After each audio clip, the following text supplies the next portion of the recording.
নমস্কার বন্ধুরা, আশা করি সবাই ভালো আছেন, সুস্থ আছেন। মাসি কিচেনে আপনাদের সবাইকে স্বাগত জানাই। আজ আমি আপনাদের সঙ্গে পেঁপের ডালনার রেসিপি শেয়ার করব।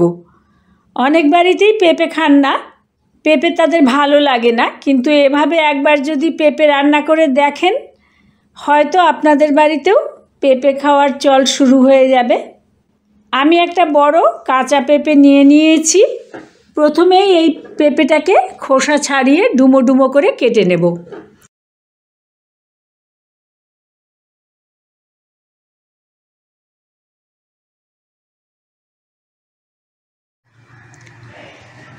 পেঁপে কাটা হয়ে গেলে দুটো আলু ডুমো ডুমো করে কেটে নেব। দেখুন, আমি আলু পেঁপে দুটোই কেটে নিয়েছি। এবার একটা কড়াইতে বেশ খানিকটা জল গরম করতে বসিয়ে দেব। জল ফুটতে শুরু করলে এর মধ্যে পেঁপেগুলো আগে দিয়ে দেব। পেঁপেগুলো 1 মিনিট ভাপানো হয়ে গেলে তারপর আলুটাও দিয়ে দেব। অনেকক্ষণ ধরে পেঁপেটা সেদ্ধ করব না, দুটোই আমি মোটামুটি 70% মতো সেদ্ধ করব। বেশি সেদ্ধ করলে গলে গেলে রান্নার স্বাদ হবে না। যদি কারোর আলসার থাকে তাহলে পেঁপেটা কিন্তু ভাপিয়ে নেওয়াই উচিত। আলুগুলো দিয়ে ঢেকে 4 মিনিট মতো সেদ্ধ করে নেব। ভালো করে সিদ্ধ হয়ে গেছে। এবার আলু আর পেঁপেগুলো তুলে রেখে দেব। এবার কড়াইতে 3 টেবিল চামচ মতো সর্ষের তেল গরম করে নেব। তেল গরম হয়ে গেলে এতে 1 চামচ নুন দিয়ে দেব, যাতে তেল না ছিটকায়। এবার হালকা সিদ্ধ করে নেওয়া আলুগুলো ভাজার জন্য তেলে ছেড়ে দেব। সামান্য একটু হলুদ দিয়ে দেব।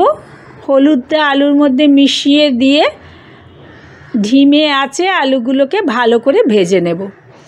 আলু ভালো করে ভাজা হয়ে গেছে। এবার আলুগুলো একটা অন্য পাত্রে তুলে নেব। আলুগুলো তুলে নিয়ে ভাপিয়ে নেওয়া পেঁপেগুলো দিয়ে দেব। ভাজার জন্য সামান্য হলুদ আর আধা চা চামচ নুন দিয়ে দেব। তেলের ওপর প্রথমে নুন দিয়েছিলাম, কিন্তু তারপরে আলুগুলো ভাজা হয়েছে, সেই জন্যে অল্প একটু নুন দিয়ে দিলাম। হলুদ ভালো করে মিশিয়ে নিয়ে পেঁপেগুলো ভেজে নেব। গ্যাসের আঁচটা লো টু মিডিয়ামে থাকবে। পেঁপেগুলো ভেজে নিয়েছি। এবার যে পাত্রে আলু তুলেছিলাম সেই পাত্রেই তুলে নেব।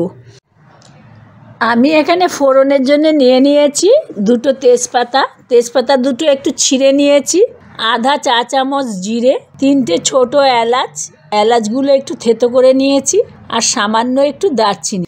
কড়াইতে আরও একটু তেল দিয়ে নিয়েছিলাম। তেল গরম হয়ে গেছে, এখন ফোড়নগুলো দিয়ে দেব।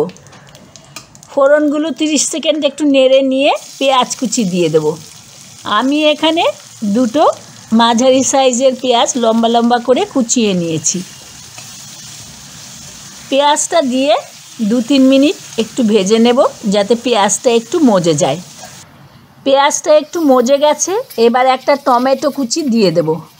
টমেটোটা একটু টিপে টিপে দিলাম, যাতে টমেটোটা মজে গিয়ে মশলার সাথে সহজে মিশে যায়।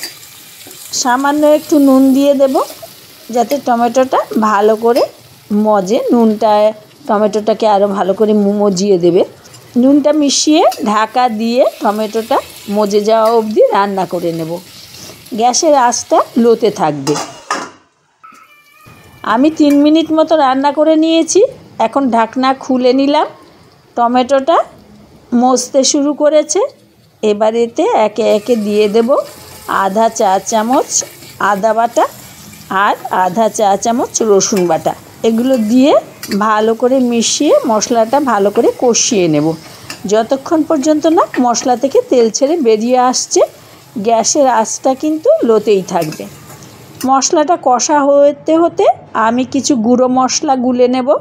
তার জন্যে একে একে নিয়ে নেব 1 চা চামচ শুকনো লঙ্কা গুঁড়ো, 1 চা চামচ ধনে গুঁড়ো, 1 চা চামচ হলুদ গুঁড়ো আর 1 চা চামচ জিরা গুঁড়ো। এবারে গুঁড়ো মশলাগুলোর মধ্যে অল্প গরম জল দিয়ে গুলে রেখে দেব। আপনারা রান্নার শুরুতে গুঁড়ো মশলাগুলো গুলে রেখে দেবেন। গুঁড়ো মশলাগুলো আগে থেকে একটু হালকা ঈষৎ উষ্ণ জলে যদি গুলে নেন, তাহলে কিন্তু মশলাটা একদম বাটা মশলার মতো লাগবে, আর স্বাদটাও খুব ভালো আসবে। আর এখানে আমি 2 টেবিল চামচ মতো একটা বাটিতে নিয়ে নেব বেসন। পেঁয়াজ রসুন ভালোভাবে কষে গেছে। এবার আমি এই বেসনটা দিয়ে দেব। বেসনটা মশলার সঙ্গে মিশিয়ে একটু কষিয়ে নিতে হবে। আর আপনারা যদি আমার মতো ননস্টিক প্যান ব্যবহার না করে থাকেন, তাহলে এমনি কড়াতে যদি করে থাকেন তাহলে একটু ঘন ঘন নাড়তে হবে, কারণ না হলে বেসন লেগে যাবার সম্ভাবনা থাকে। আর গ্যাসের আঁচটা লোতে রেখে বেসনটা একটু কষাতে হবে। বেসন দেওয়ার পরে মশলা ভালো করে কষিয়ে নিয়েছি। এবার গুলে রাখা গুঁড়ো মশলাটা দিয়ে দেব। পাত্রটা ধুয়ে সামান্য জল দিয়ে দেব। আধা চা চামচ কাশ্মীরি লাল লঙ্কার গুঁড়ো দিয়ে দেব, যাতে দেখতে ঝোলটা খুব সুন্দর হয়, লাল রং হয়। আর আধা চা চামচ গরম মশলার গুঁড়ো দিয়ে দেব। সব কিছু ভালো করে মিশিয়ে নিয়ে ধিমে আঁচে আরও খানিকক্ষণ মশলাটা কষাবো। একটু সময় নিয়ে বারবার কষাচ্ছি। এরকমভাবে সময় নিয়ে কষালে রান্নার স্বাদ কিন্তু দ্বিগুণ থেকে তিনগুণ বেড়ে যায়।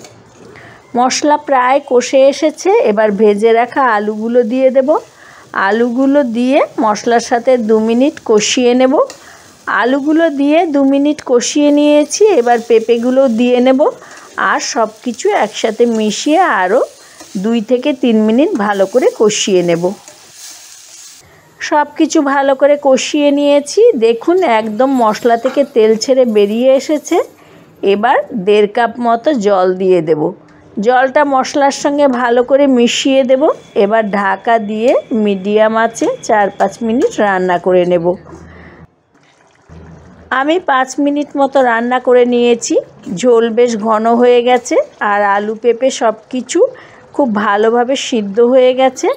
এবার 1 চা চামচ চিনি দিয়ে দেব, 1 চা চামচ ঘি, চিনি সব ভালো করে মিশিয়ে 1 মিনিট হাই আঁচে ঝোলটা ভালো করে ফুটিয়ে নেব। ঝোল 1 মিনিট ফুটিয়ে নিয়েছি। আমি সার্ভ করে দেব। এবার যারা নিরামিষ খেতে পারেন না, অথচ বাড়িতে মাছ মাংস না থাকলে এভাবে পেঁয়াজ রসুন দিয়ে পেঁপের তরকারি করে দেখুন, একদম মাংসের স্বাদ আসে। হয়তো আপনারা ভাববেন বাড়িয়ে বলছি, কিন্তু করে দেখবেন, হাত চেটে পুটে খাবে। যারা পেঁপের তরকারি খান না তারাও কিন্তু এটাকে ভালোবেসে খাবেন।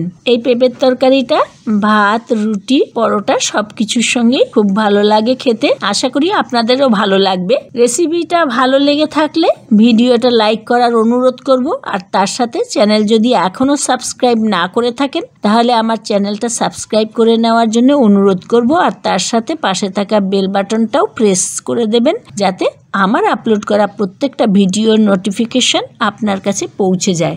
ভালো থাকবেন, সুস্থ থাকবেন। নমস্কার।